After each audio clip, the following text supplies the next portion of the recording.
हर हर महादेव। बोलिए भक्तों, देवों के देव महादेव की जय, माता पार्वती की जय। भक्तों, आज हम श्रावण मास के अंतिम सोमवार की पावन व्रत कथा का श्रवण करेंगे। सावन के इस अंतिम सोमवार की कथा को श्रद्धा से जरूर सुनिए, क्योंकि सोमवार भगवान शिव को समर्पित दिन है और भगवान शिव की भक्ति में किया गया व्रत, पूजन और कथा श्रावण भक्त के जीवन में भगवान की कृपा और कल्याण का मार्ग खोलता है। इसलिए आज की इस पौराणिक कथा को मन लगाकर अंत तक सुनिए और कथा सुनते हुए मन ही मन भगवान भोलेनाथ का स्मरण करते रहिए। बहुत प्राचीन समय की बात है। भगवान शिव और माता पार्वती कैलाश पर्वत पर विराजमान थे। एक समय माता पार्वती ने भगवान शिव से पूछा कि ऐसा कौन सा व्रत है जिसे करने से मनुष्य को विशेष पुण्य प्राप्त होता है और भगवान शिव की कृपा प्राप्त होती है। माता पार्वती का यह प्रश्न केवल अपने लिए नहीं था, बल्कि संसार के उन सभी प्राणियों के लिए था जो भगवान की भक्ति करके अपने जीवन का कल्याण करना चाहते थे। तब भगवान शिव ने माता पार्वती को सोमवार व्रत की महिमा बताई। भगवान शिव ने कहा कि सोमवार का दिन उनकी आराधना के लिए विशेष है और जो मनुष्य श्रद्धा तथा नियम पूर्वक सोमवार का व्रत करता है, शिव जी की पूजा करता है और अपनी सामर्थ्य के अनुसार दान पुण्य करता है, उसे पुण्य की प्राप्ति होती है। भगवान शिव ने इसी प्रसंग में सोमवार व्रत से जुड़ी एक प्राचीन कथा भी सुनाई। भक्तों, उस समय एक नगर में एक बहुत बड़ा और धनवान साहूकार रहता था। उसके घर में धन संपत्ति की कोई कमी नहीं थी। उसके पास बड़े बड़े भवन थे, व्यापार खूब चलता था और समाज में उसका सम्मान भी था। लेकिन उसके जीवन में एक ऐसी कमी थी जिसके कारण उसके मन को कभी सच्चा सुख नहीं मिलता था। उसके कोई संतान नहीं थी। साहूकार के मन में संतान प्राप्ति की बहुत इच्छा थी। उसने अनेक प्रकार से भगवान की पूजा की, लेकिन उसकी मनोकामना पूरी नहीं हुई। धीरे धीरे उसे भगवान शिव की भक्ति में विशेष विश्वास होने लगा। उसने निश्चय किया कि वो प्रत्येक सोमवार को भगवान शिव का व्रत करेगा और पूरे मन से महादेव की पूजा करेगा। हर सोमवार को वो प्रातःकाल स्नान करके भगवान शिव के मंदिर जाता, शिवलिंग पर जल चढ़ाता, भगवान को बेलपत्र अर्पित करता और श्रद्धा से पूजा करता। इसके बाद वो दिन भर व्रत रखता और शाम के समय भगवान शिव की पूजा करके अपना व्रत पूरा करता। उसकी पत्नी भी भगवान शिव की भक्त थी और वो भी अपने पति के साथ सोमवार का व्रत करने लगी। इस प्रकार दोनों पति पत्नी लगातार सोमवार का व्रत करते रहे। उनके मन में एक ही प्रार्थना थी कि भगवान शिव उनकी गोद भर दें। लेकिन बहुत समय बीत जाने पर भी उनकी मनोकामना पूरी नहीं हुई। फिर भी उन्होंने सोमवार का व्रत छोड़ना तो दूर, भगवान शिव की भक्ति और भी श्रद्धा से करनी शुरू कर दी। भक्तों, यही तो भगवान की भक्ति की सबसे बड़ी परीक्षा होती है। जब मनुष्य की इच्छा तुरंत पूरी हो जाए तब भगवान को धन्यवाद देना सरल है, लेकिन जब लंबे समय तक प्रार्थना करने के बाद भी मनचाहा फल न मिले और फिर भी भक्त का विश्वास भगवान पर बना रहे, तब उसकी श्रद्धा की वास्तविक परीक्षा होती है। साहूकार हर सोमवार को उसी श्रद्धा से भगवान शिव की पूजा करता रहा। एक दिन सोमवार के दिन वो शिव मंदिर में बैठकर भगवान का ध्यान कर रहा था। पूजा पूरी करने के बाद उसने महादेव के सामने अपनी मनोकामना रखी और भगवान से संतान प्राप्ति की प्रार्थना की। उसी समय उसके मन में ये भाव भी था कि प्रभु, मेरी इच्छा पूरी हो या ना हो, आपकी भक्ति मेरे जीवन से कभी दूर ना हो। साहूकार की इस श्रद्धा और नियमित सोमवार व्रत से भगवान शिव प्रसन्न हुए। भगवान शिव ने उसकी भक्ति स्वीकार की और उसकी मनोकामना पूर्ण होने का वरदान दिया।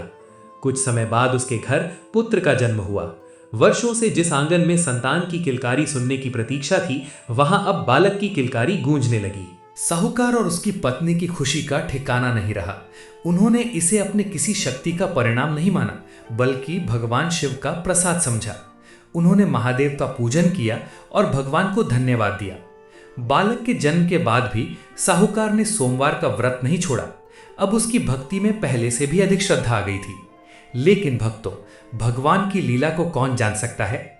जिस पुत्र के लिए साहूकार ने वर्षों तक सोमवार का व्रत किया था, उसी पुत्र के जीवन में आगे ऐसी परिस्थिति आने वाली थी जिसके बारे में सुनकर माता पिता का हृदय कांप उठेगा। जब बालक कुछ बड़ा हुआ तो उसके भविष्य से जुड़ी एक ऐसी बात सामने आई जिसने साहूकार और उसकी पत्नी की सारी प्रसन्नता को चिंता में बदल दिया। उन्हें पता चला कि उनके पुत्र के जीवन में एक कठिन समय आने वाला है। माता पिता के लिए इससे बड़ा दुख और क्या हो सकता है कि जिस संतान को उन्होंने भगवान से प्रार्थना करके पाया हो, उसी के जीवन पर संकट की बात सामने आ जाए।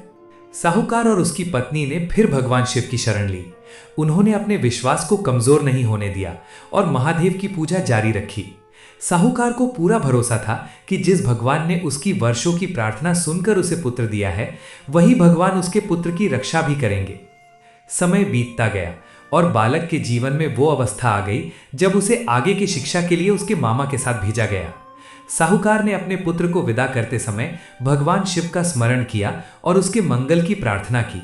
बालक अपने मामा के साथ यात्रा पर निकल पड़ा और इसी यात्रा के दौरान उसके जीवन में एक ऐसा प्रसंग घटित हुआ जिसने सोमवार व्रत की महिमा को और भी अद्भुत बना दिया। रास्ते में वे एक ऐसे नगर में पहुंचे जहां उस समय विवाह का उत्सव चल रहा था। नगर के राजा की पुत्री का विवाह था। विवाह के अवसर पर नगर में चारों ओर उत्सव का वातावरण था, लेकिन इसी समय एक ऐसी परिस्थिति उत्पन्न हुई जिसके कारण उस बालक को राजा के सामने ले जाया गया। राजा ने जब उस बालक को देखा तो उसके मन में उसके प्रति विश्वास उत्पन्न हुआ और आगे चलकर उसे विवाह समारोह से जुड़ी एक विशेष परिस्थिति में सम्मिलित किया गया। राजा ने उस बालक को देखा तो उसके मन में उसके प्रति विश्वास उत्पन्न हुआ। बालक की आयु, उसका व्यवहार और उसका शांत स्वभाव देखकर राजा ने उसे अपने पास रखा। उस समय राजा की पुत्री के विवाह की तैयारियां चल रही थीं। विवाह के अवसर पर वर पक्ष की ओर से एक ऐसी परिस्थिति उत्पन्न हुई जिसके कारण राजा को चिंता होने लगी। तब उस बालक को देखकर राजा ने उसे योग्य समझा और विवाह की व्यवस्था में उसकी सहायता ली। भक्तों, पुराणों में वर्णित इस प्रसंग का सबसे महत्वपूर्ण भाग यह है कि बालक स्वयं अपने जीवन में आने वाली विपत्ति से अनजान था। उसके माता पिता ने उसे भगवान शिव की भक्ति के संस्कार दिए थे और जिस समय वो घर से दूर था उस समय भी भगवान शिव की कृपा उसके साथ थी। विवाह का समय आया। राजा की पुत्री का विवाह उस बालक के साथ संपन्न कराया गया। विवाह के बाद जब वो अपनी पत्नी के साथ वहां से जाने लगा तब उसके सामने उसके जीवन का वो समय आ पहुंचा जिसके बारे में पहले से भविष्यवाणी की गई थी। बालक के जीवन की आयु पूरी होने का समय निकट था। लेकिन भक्तों, यहां भगवान शिव की कृपा का अद्भुत प्रभाव दिखाई देता है। जिस परिवार ने वर्षों तक सोमवार का व्रत करके भगवान शिव की आराधना की थी, उस भक्ति का फल अब सामने आने वाला था। बालक अपने जीवन के संकट से अनजान था। वो अपनी पत्नी के साथ आगे बढ़ता रहा। दूसरी ओर उसके पिता अपने घर पर भगवान शिव की पूजा और सोमवार व्रत की श्रद्धा में लगे हुए थे। उन्हें अपने पुत्र के जीवन की चिंता थी, लेकिन भगवान शिव पर उनका विश्वास उससे भी बड़ा था। भक्तों, यही वो स्थान है जहां इस कथा का भाव हमें समझना चाहिए। भगवान की भक्ति केवल सुख प्राप्त करने का साधन नहीं है। जब जीवन में संकट आता है तब वही भक्ति मनुष्य को भीतर से संभालती है। साहूकार ने अपने जीवन में जितनी बार भगवान शिव का नाम लिया था, जितने सोमवार भगवान की आराधना में बिताए थे, वे सभी उसके लिए सहारा बन चुके थे। उधर वह बालक यात्रा करते हुए एक स्थान पर पहुंचा। वहां उसके जीवन में संकट की घड़ी आ गई। कथा के अनुसार उसके प्राण संकट में पड़े और उसके साथ आए लोगों को लगा कि अब उसका जीवन समाप्त हो गया है। उसकी पत्नी और साथ के लोग दुखी होकर भगवान शिव को स्मरण करने लगे। भक्तों, जब मनुष्य के सारे उपाय समाप्त हो जाते हैं तब वह भगवान को पुकारता है और जब पुकार सच्चे हृदय से निकलती है तब भगवान की करुणा का मार्ग खुलता है। उस बालक की पत्नी ने भी भगवान शिव का स्मरण किया। उसके मन में अपने पति के लिए गहरा दुख था। उसने महादेव को पुकारा और भगवान से अपने पति की रक्षा की प्रार्थना की। उसी समय भगवान शिव की कृपा उस पर हुई। जिस संकट को देखकर सभी लोग निराश हो गए थे, उसी संकट से बालक को भगवान शिव की कृपा ने बचा लिया। उसकी चेतना वापस लौटी और उसके जीवन में फिर से आशा का प्रकाश दिखाई दिया। भक्तों, इस कथा का यही सबसे बड़ा संदेश है कि भगवान शिव की भक्ति कभी व्यर्थ नहीं जाती। साहूकार ने जिस श्रद्धा से सोमवार का व्रत किया था, उसी भक्ति के प्रभाव से उसके पुत्र पर आए संकट का निवारण हुआ। जब बालक स्वस्थ हुआ तो उसके साथियों और उसकी पत्नी ने भगवान शिव को प्रणाम किया। सबके मन में महादेव के प्रति श्रद्धा और भी बढ़ गई। बालक को भी यह अनुभव हुआ कि उसके जीवन की रक्षा किसी मनुष्य की शक्ति से नहीं बल्कि भगवान शिव की कृपा से हुई है। इसके बाद वह अपने घर की ओर लौटने लगा। जब वह अपने पिता के पास पहुंचा तो पिता ने अपने पुत्र को जीवित और सुरक्षित देखा। उसकी आंखों से आंसू निकल पड़े। जिस पुत्र के लिए उसने भगवान शिव से प्रार्थना की थी, जिसे उसने महादेव की कृपा से पाया था और जिसके जीवन के लिए वह चिंतित था, वही पुत्र अब उसके सामने सुरक्षित खड़ा था। साहूकार ने भगवान शिव को प्रणाम किया और मन ही मन कहा कि हे भोलेनाथ, आपने मेरी भक्ति को स्वीकार किया। आपने मेरे जीवन में पुत्र का सुख दिया और जब मेरे पुत्र पर संकट आया तब भी आपने उसका साथ नहीं छोड़ा। भक्तों, सोमवार व्रत की यह कथा हमें यही बताती है कि व्रत का फल केवल बाहरी सुख के रूप में नहीं समझना चाहिए। भगवान शिव की आराधना मनुष्य को संकट में धैर्य देती है और उसे भगवान की शरण में बनाए रखती है। और इसी कारण सावन के सोमवार का महत्व भक्तों के लिए और भी बढ़ जाता है। सावन में भगवान शिव की पूजा, सोमवार का व्रत, शिवलिंग पर जल अर्पित करना और श्रद्धा से शिव नाम का स्मरण करना भगवान के प्रति अपनी आस्था प्रकट करने का माध्यम है। चंद्रांगद पृथ्वी लोक में वापस आया और यमुना के किनारे पहुंचा। उसी समय सीमंतिनी भी सोमवार के व्रत के लिए नदी पर स्नान करने आई थी। सीमंतिनी अपने पति के वियोग में वर्षों से दुखी थी, लेकिन सोमवार का व्रत उसने छोड़ा नहीं था। वो भगवान शिव की आराधना में लगी हुई थी। तभी उसकी दृष्टि उस युवक पर पड़ी जो वास्तव में उसका अपना पति चंद्रांगद था, लेकिन लंबे समय के वियोग के कारण वह उसे पहचान नहीं सकी। चंद्रांगद ने भी सीमंतिनी को देखा। उसके मन में अपनी पत्नी की पहचान जागी, लेकिन परिस्थितियां ऐसी थीं कि उसने तुरंत अपने बारे में सब कुछ प्रकट नहीं किया। उसने वहां उपस्थित लोगों से उसके दुख का कारण पूछा। तब उसे बताया गया कि उसका पति चंद्रांगद बहुत समय पहले यमुना में डूब गया था और उसके बाद से सीमंतिनी सोमवार के दिन भगवान शिव की पूजा और व्रत करती हुई अपने जीवन को आगे बढ़ा रही है। भक्तों, चंद्रांगद के लिए यह सुनना कितना विचित्र रहा होगा, क्योंकि जिसे संसार मृत समझ चुका था वह स्वयं जीवित खड़ा था, और दूसरी ओर उसकी पत्नी, जिसने पति के लौटने की आशा में नहीं बल्कि भगवान शिव की भक्ति में सोमवार व्रत जारी रखा था, उसी नदी के किनारे उसके सामने उपस्थित थी। चंद्रांगद ने उसे आश्वासन दिया कि उसका पति जीवित है और शीघ्र ही उसके सामने आएगा। इसके बाद वह नाग कुमार के साथ अपने पिता के राज्य की ओर चला गया। उधर राज्य में भी परिस्थितियां बदलने लगी थीं। चंद्रांगद के सुरक्षित लौटने का समाचार जब वहां पहुंचा तो राजा इंद्रसेन को फिर से उनका राज्य प्राप्त हुआ। जो परिवार संकट में था उसमें फिर से आशा का प्रकाश दिखाई दिया। शत्रुओं ने राजा को मुक्त किया और चंद्रांगद के लौटने का समाचार सीमंतिनी के परिवार तक भी पहुंचा। सीमंतिनी को जब चंद्रांगद के लौटने का समाचार मिला तो उसके मन में विश्वास ही नहीं हुआ। जिस पति को उसने यमुना के जल में खो दिया था, जिसके लौटने की आशा संसार के लिए समाप्त हो चुकी थी, वही चंद्रांगद जीवित वापस आ रहा था। सीमंतिनी के लिए यह केवल पति के लौटने की खुशी नहीं थी, बल्कि उसके लिए यह भगवान शिव की कृपा का प्रत्यक्ष फल था। उसने महादेव और माता गौरी को स्मरण किया और श्रद्धा से उनके चरणों में अपना सिर झुका दिया। चंद्रांगद अपने पिता राजा इंद्रसेन के पास पहुंचा।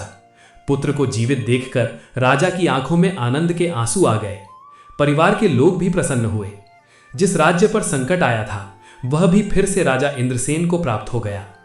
चंद्रांगद ने अपने पिता को अपने साथ घटी सारी घटनाएं बताईं और नागराज तक्षक द्वारा किए गए उपकार का भी वर्णन किया। इसके बाद वह अपनी पत्नी सीमंतिनी के पास गया। सीमंतिनी ने जब अपने पति को अपने सामने देखा तो उसकी आंखों से आंसू बहने लगे। उसने भगवान शिव और माता गौरी को बार बार प्रणाम किया। उसने जिस सोमवार व्रत को दुख की घड़ी में भी नहीं छोड़ा था, वही उसके जीवन में आशा का कारण बना। उसने अपने व्रत और भगवान शिव की आराधना को कभी किसी स्वार्थ के लिए नहीं छोड़ा था। उसका विश्वास लगातार महादेव के चरणों में बना रहा। भक्तों, यही इस पौराणिक प्रसंग का सबसे बड़ा संदेश है। जब जीवन में सब कुछ मन के अनुसार चल रहा हो तब भगवान को याद करना सरल है, लेकिन जब सामने दुख हो, जब अपने प्रिय से वियोग हो, जब भविष्य दिखाई न दे और फिर भी मनुष्य भगवान के चरणों से अपना विश्वास ना हटाए, तब उसकी भक्ति की सच्ची परीक्षा होती है। सीमंतिनी ने यही किया। उसने अपने दुख के कारण सोमवार व्रत को छोड़ा नहीं, बल्कि उसी व्रत के माध्यम से भगवान शिव की शरण में बनी रही। स्कंद पुराण में इस प्रसंग के माध्यम से सोमवार व्रत की महिमा का वर्णन किया गया है। मैत्रेयी ने सीमंतिनी को सोमवार व्रत का उपदेश दिया था और सीमंतिनी ने श्रद्धा से उसका पालन किया। आगे चलकर उसके जीवन में जो परिवर्तन आया वह भगवान शिव की कृपा और उसकी अटूट श्रद्धा से जुड़ा हुआ बताया गया है। भक्तों, सावन के सोमवार का महत्व भी इसी भाव से समझना चाहिए।